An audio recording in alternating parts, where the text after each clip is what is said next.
Hello! In this video, I will be walking you through the setup for a value drawing. This value drawing will utilize balance and symmetry and geometry. We will also be working with repetition through motifs. For this project, you will need a piece of large drawing paper. This one right here is 14 by 17, but a 12 by 24 piece of paper would also work.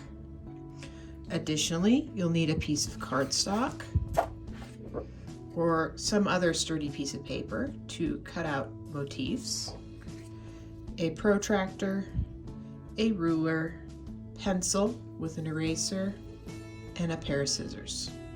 To begin this drawing, you will first create a border on your paper, and you can use the width of your ruler to create that border. I will align my ruler along the edge of the paper. My ruler is on top of my paper. So laying on top, aligning with the edge of the paper, then just use my pencil and go ahead and trace. Move to the next side.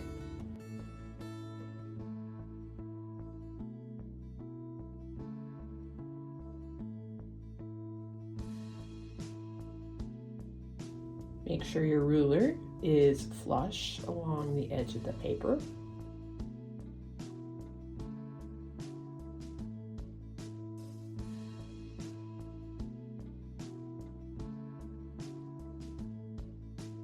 You can turn your paper as you work.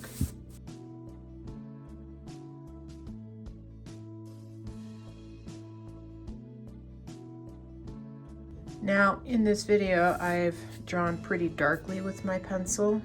When you are working, you should probably draw lightly. I've drawn darkly just so you can see my marks on the screen.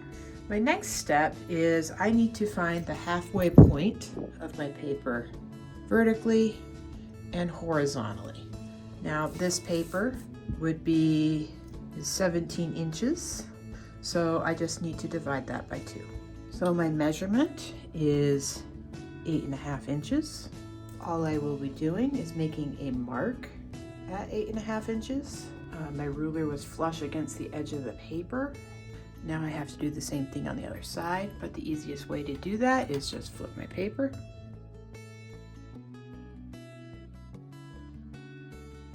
And make my second mark. Now my next measurement is right here. Paper is 14 inches in width, so measurement at 7. Again, the easiest way actually is to move your ruler along the edge of the paper so it's nice and flush, and then make your mark. Same thing, opposite side.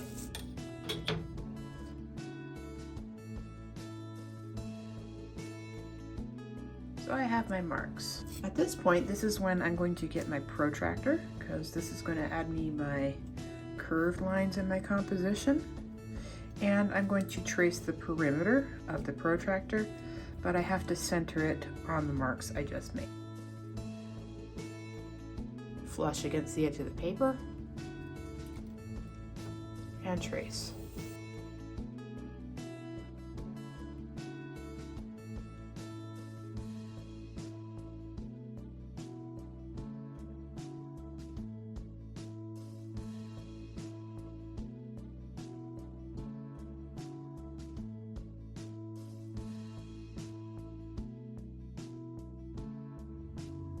I now will be placing a box in the middle of my paper, but I will have to figure out where the center of my paper is.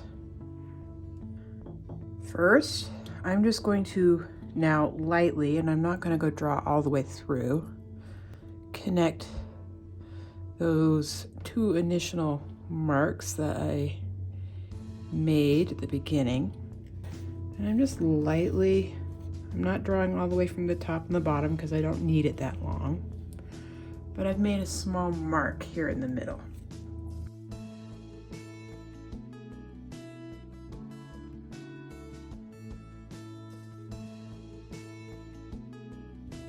Okay, now I can see, I think I need this line a little longer right here.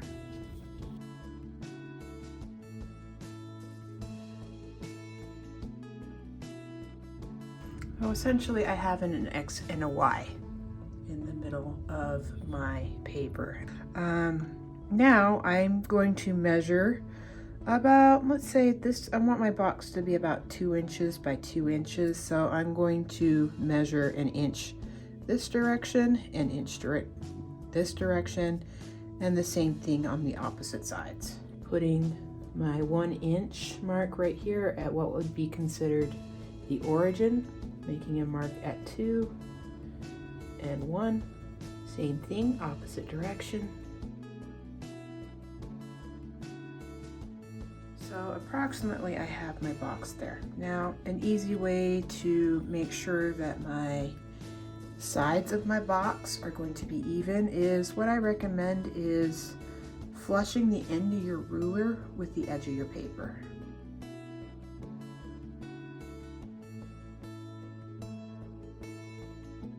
Make sure your lines are kind of light because you might need to adjust a little bit.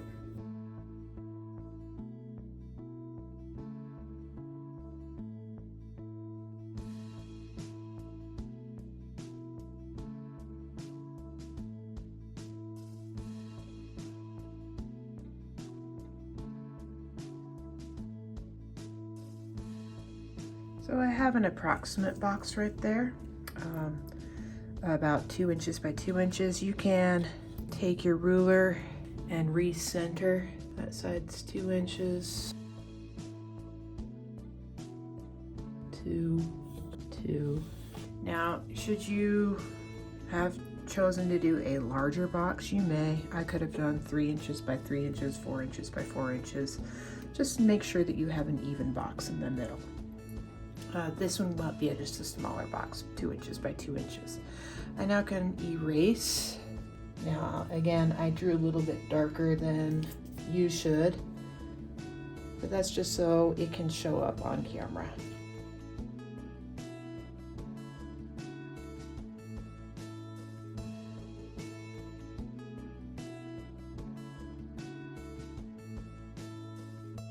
Next, I want to create a border around this box, and I've decided I will have this border be about 1 inch around to create a frame around that center box. To do this, I will just measure 1 inch away from all 4 sides. It's important you do it from all 4 sides so that way it's even all the way around. I may do it twice on each side. First, just making a mark, coming down a little bit, making another mark.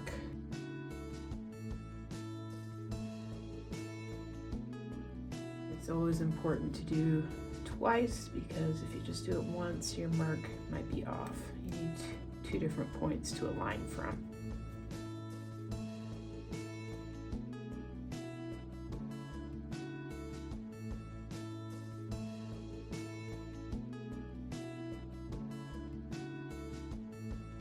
Right, and now all I have to do is connect my marks. Those 2 points I made on each side will help me make sure that it's nice and straight. I'm going to go a little longer than I need to.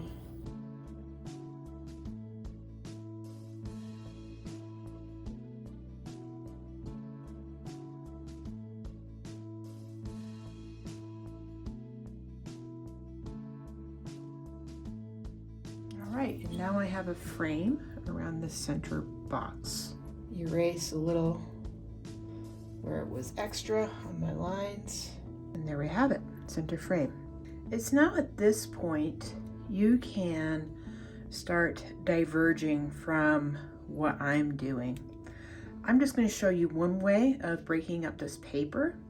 I'm going to be connecting corners and angles. Now, I may use my protractor again because I want to figure out the 90-degree mark on my protractor. So I'm going to lay that down right there. I'm going to do that on all 4 sides. Kind of an activity of radial symmetry. So I want to do that on both sides and the top and the bottom.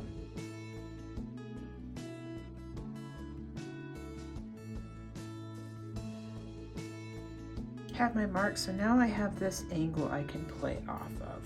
I'm going to kind of see what I want to do here. I think I'm going to connect from the corners of my boxes and connect it to that, just to break up my paper.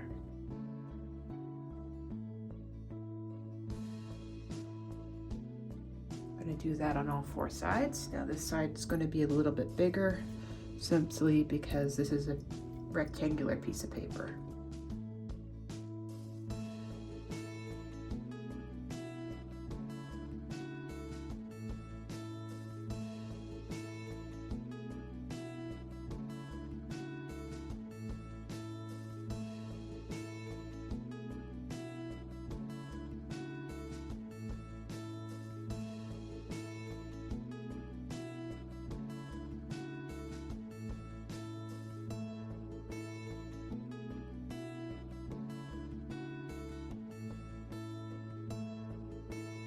I'm going to continue breaking up my paper by matching up angles. I decided I want little boxes here in the corner of this center frame, aligning with that line.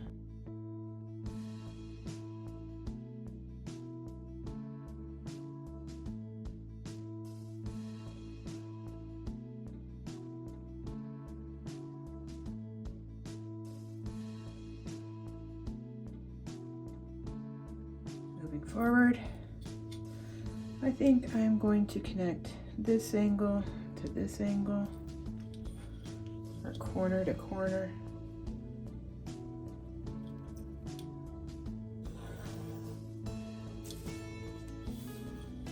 Again, I'm drawing darkly, you should draw lightly.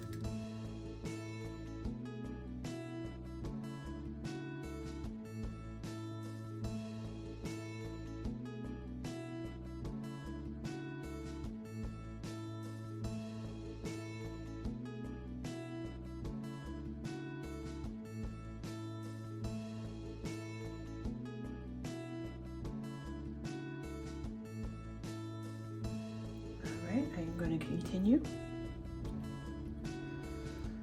I may play with this angle to this angle.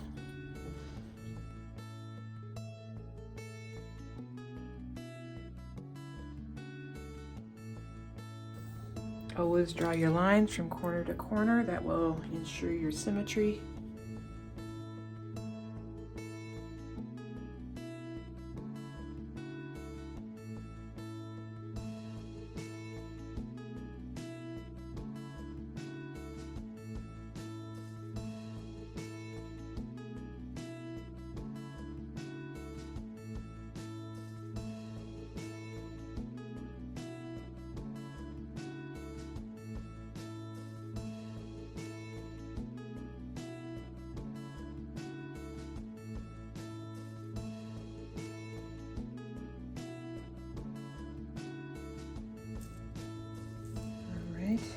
I think I want to break up these spaces a little bit, so I'm going to figure out connecting angles to angles again.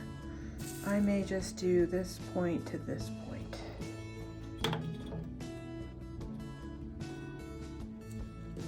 Again, you don't have to be doing what I'm doing,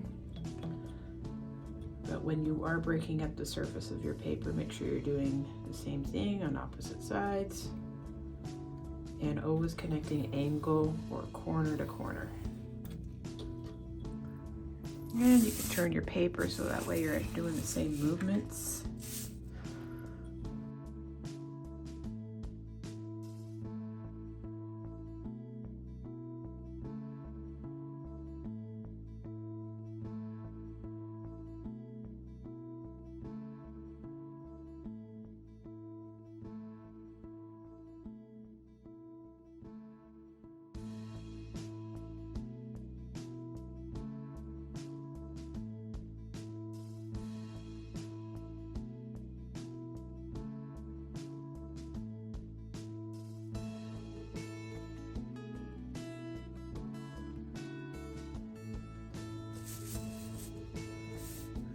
like to break up my protractor spaces, so I may find my protractor again and measure out some angles.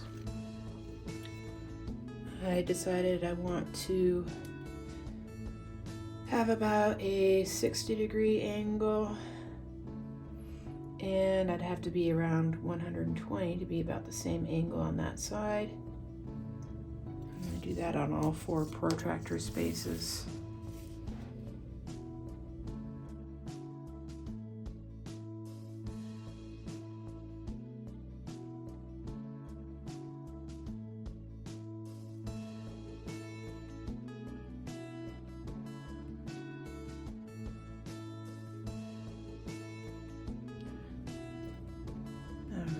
So 60, 120, they're both 30 degrees away from 90. With those marks, I can now play off of those angles, so that way it's symmetrical and always the same. Using my ruler, I'm going to just connect it to that halfway point right there.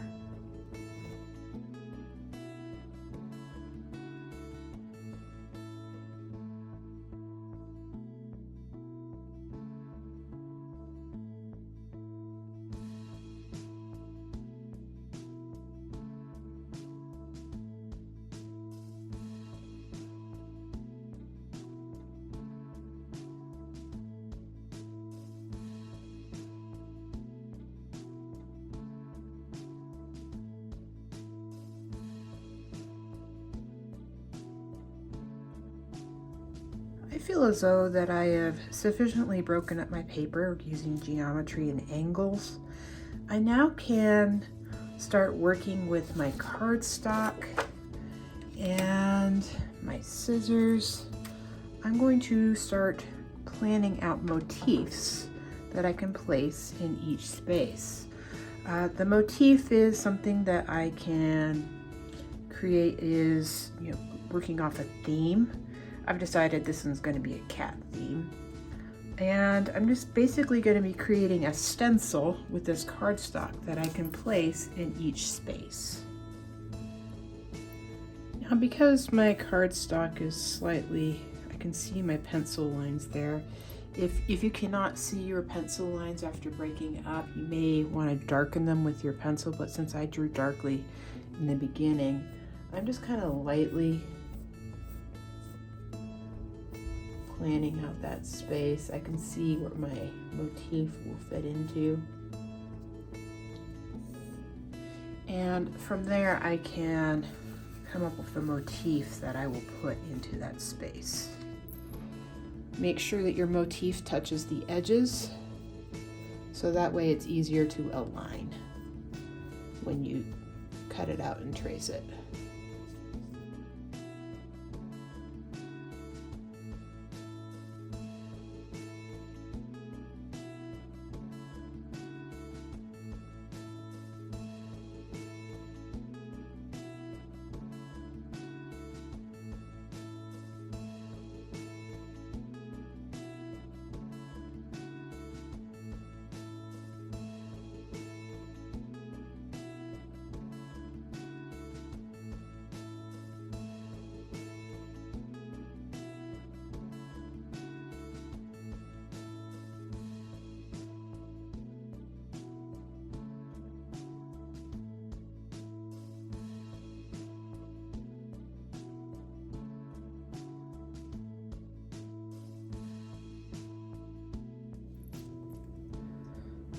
Kind of a cat shape there, and now I can cut it out. I'm not putting a lot of details into it because that's when I will be putting my details on my paper, not on the stencil.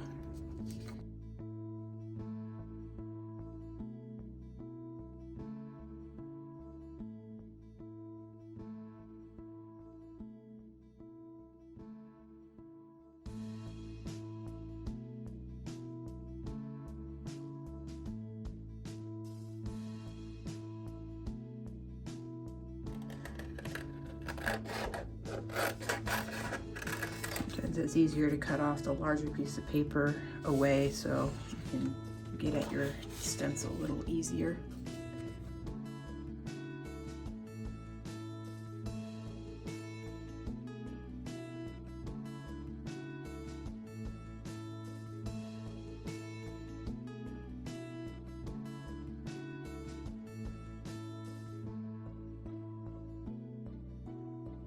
now I have a stencil. I can start tracing that on my paper in that space that I originally had designed it for. Since I had points on the stencil that fit into the space, I can just align it and trace it.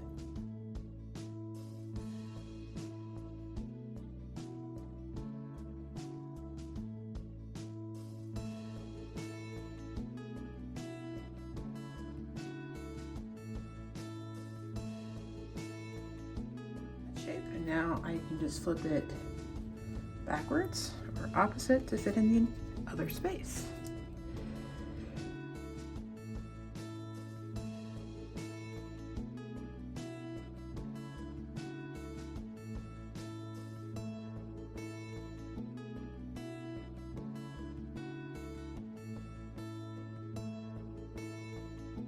And turn my paper. Repeat what I just did.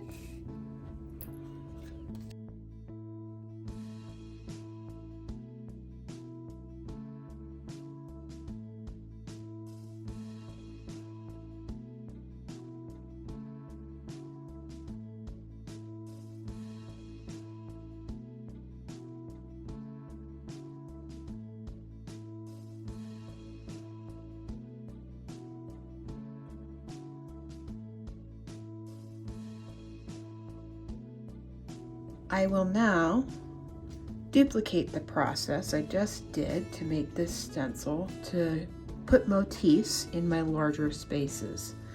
Once I have added motifs to my larger spaces and I feel as though I've created some more organic interest in my artwork, I then can start adding value to my composition.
I am going to go continue working on this drawing and get it prepared for moving on to the next level so I can show you the next steps. The stencils that I created, and the stencils I will create in the future, will help me make sure that my little motifs are consistent, and I will add additional details into them, but since I have the basic shape, it will help me replicate the image over and over again. So hang tight, and I'm going to go continue to work on this drawing so I can then show you the next step when it comes time to add additional details and value.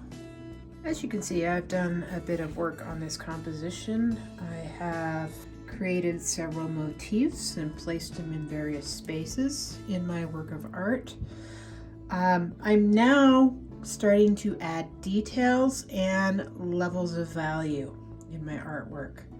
So something I can recommend, I didn't say this in the beginning of the video, but if you do have available to you softer pencils, this is a 6B. B would be a softer pencil and H would be a harder pencil. The H pencils would create a lighter value, whereas the B would create darker values in your artwork. Now, for your artwork, you do want to have a full range of value because that will create interest. That it will be able to be more recognizable at a distance. So I have a really dark value in here, and I've got gradual lighter values in this figure right here. So once you have your motifs drawn, then you can go ahead and start employing value and adding details to your composition. My stencils are helping me keep my drawings consistent. So you can see I've got this face in this cat head right here. So I can help use the features or the outside line of my shade there to help me draw the other face.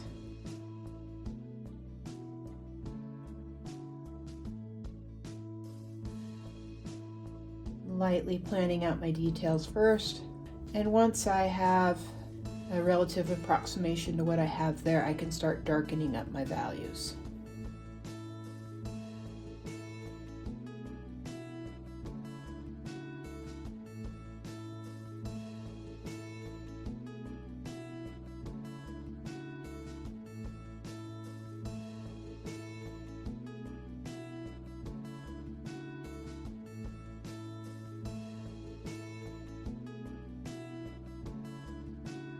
Now, my drawing might not be an exact replica of the one across the page, but the shape is unifying enough. Just going to be working in some value and shading, and I will be eventually completing my composition.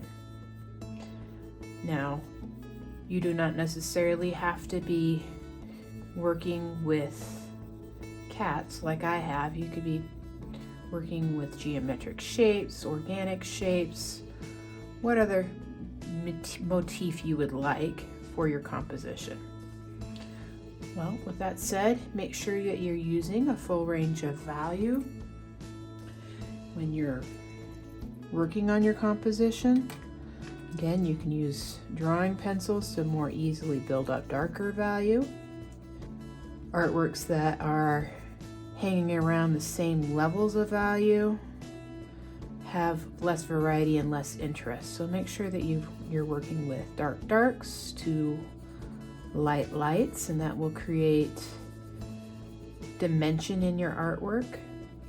Additionally, since I have a very dark value going in the background of this space, I'm probably not going to put a darker value in this space. So keep in mind as you're working that you're not putting the same value next to the same value. Otherwise, you're going to lose your design of your space. So in this space, I would probably go with a lighter value. All right, with that said, I'm going to continue working on this work of art. See how I'm placing another lighter value here. And I'll come back to you after this composition is finished so you can see how I employed my levels of value. And there you have it. My drawing is complete. I used a full range of value, all the way ranging from very dark to almost black to white. That creates interest in the work of art. My theme was cats, but you do not have to have that same theme. You can choose your own. This drawing right here is on a different size of piece of paper and a different color, but the principles are the same. I have my central drawing in the middle and my imagery radiating out from that middle. This drawing is obviously not complete, but you can see the full range of value, dark to light. With that said, thank you for watching and good luck in creating your own drawing using this technique. Thank you for watching.